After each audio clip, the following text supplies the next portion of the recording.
حضرت علی رضی اللہ تعالیٰ عنہ نے فرمایا، جو چاہتا ہے کہ اپنے رب کو پہچانے، اسے چاہیے کہ پہلے اپنے نفس کو پہچانے۔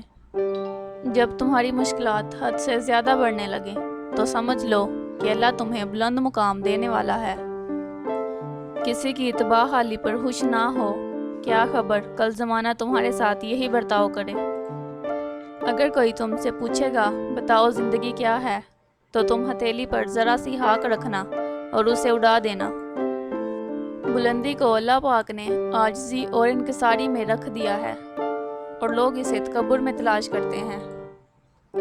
صرف دو لوگ مقدر والے ہوتے ہیں، ایک وہ جنہیں وفادار دوست ملتا ہے، اور دوسرا وہ جن کے ساتھ ماں کی دعائیں ہوتی ہیں۔